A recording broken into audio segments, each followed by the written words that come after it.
Silat sebagai bela diri paling mematikan di dunia dan dilarang MMA.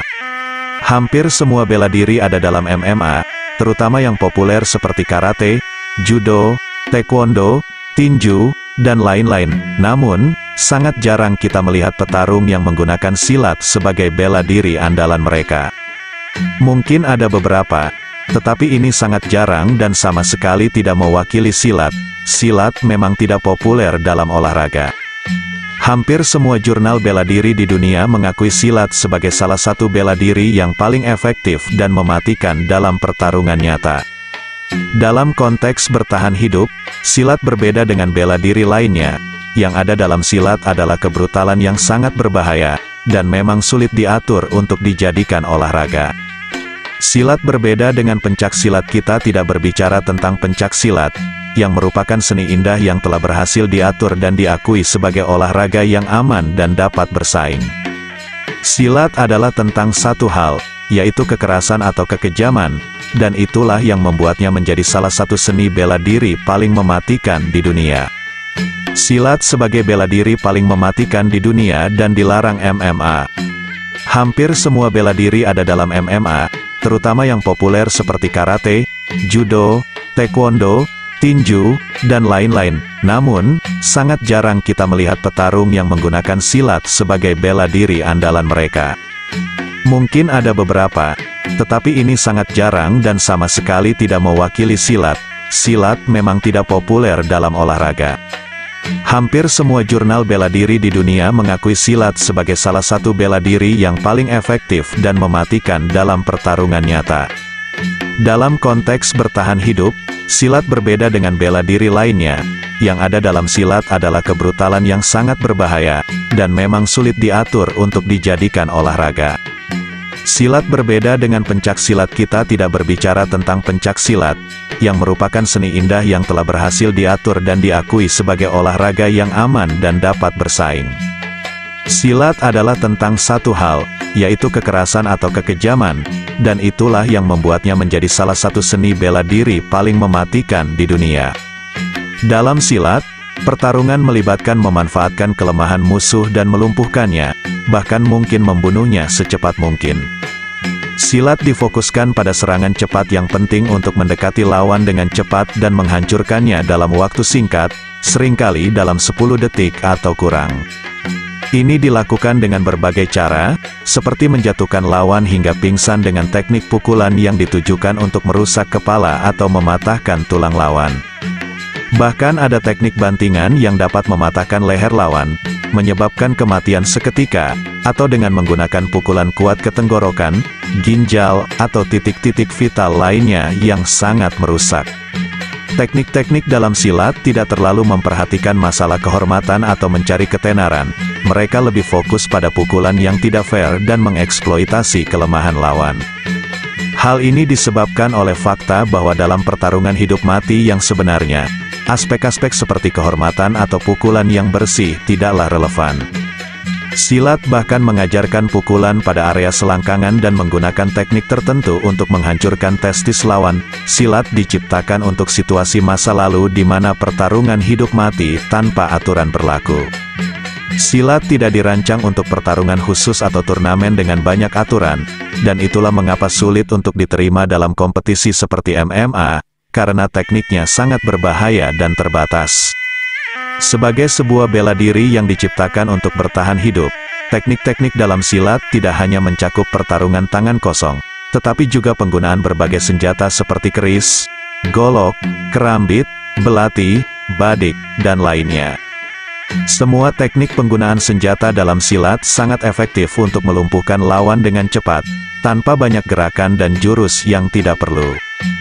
Dalam turnamen saat ini, yang sering kita lihat adalah pencak silat, yang lebih menekankan tarian seremonial dan keindahan seni daripada pertarungan sebenarnya. Pertarungan dalam pencak silat terikat oleh banyak aturan, sehingga banyak yang menganggapnya kurang efektif dan tidak cocok untuk pertarungan jalanan. Namun, sebenarnya teknik-teknik dalam silat yang mematikan sangat efektif dalam situasi pertarungan di jalanan.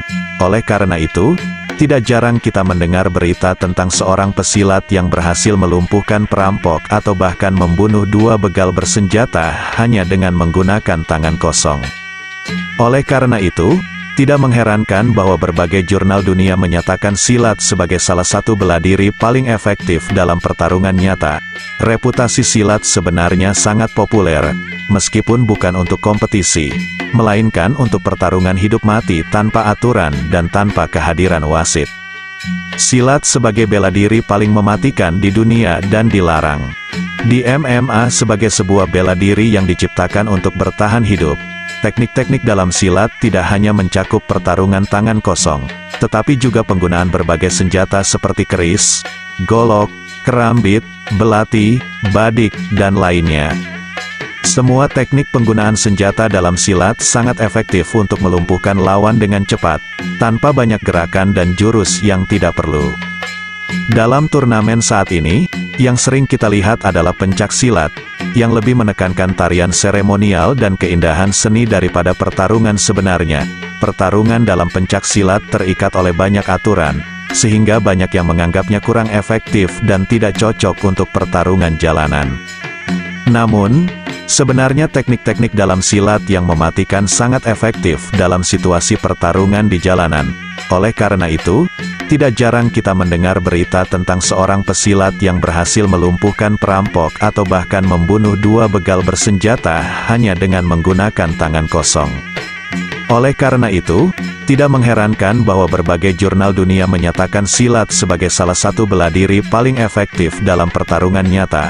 Reputasi silat sebenarnya sangat populer, meskipun bukan untuk kompetisi, melainkan untuk pertarungan hidup mati tanpa aturan dan tanpa kehadiran wasit. Menjadi bela diri paling mematikan di dunia bela diri, silat memiliki reputasi sebagai seni bela diri yang efektif dan mematikan. Ini disebabkan oleh fokusnya pada teknik-teknik serangan dan pertahanan yang dapat menyebabkan cedera serius bahkan kematian.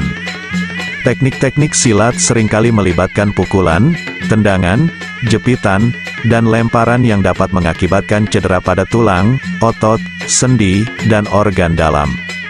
Oleh karena itu, secara tidak langsung, teknik-teknik silat dilarang dalam pertandingan MMA. Dengan kata lain, silat tidak diizinkan dalam MMA karena peraturan yang berlaku.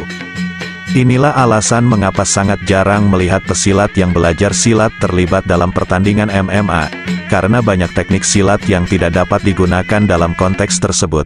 Selain silat, ada beberapa bela diri lain yang juga memiliki teknik-teknik yang dilarang dalam MMA, seperti Krav Maga, Sistema, dan lainnya. Meskipun teknik-teknik silat memiliki potensi bahaya yang tinggi, penting untuk diingat bahwa seni bela diri, termasuk silat, seharusnya diajarkan dan digunakan dengan etika dan tanggung jawab. Penerapan teknik-teknik ini harus dilakukan dengan pemahaman mendalam tentang dampaknya dan hanya digunakan dalam situasi pertahanan diri yang benar-benar kritis. Selain itu, menghormati kode etik dan nilai-nilai seni bela diri juga merupakan bagian penting dari latihan silat yang sehat. Ini bukan tentang menjadi pahlawan atau terlibat dalam konflik, terutama tawuran antara anggota perguruan silat, yang saat ini sayangnya sering terjadi. Jelas, hal ini merusak citra silat itu sendiri, karena sebenarnya tidak ada perguruan silat yang mengajarkan perilaku seperti itu, apalagi melakukan tindakan berkelompok, pemulihan, dan sebagainya. Itulah sebabnya silat tidak digunakan dalam MMA, karena memang terlalu berbahaya.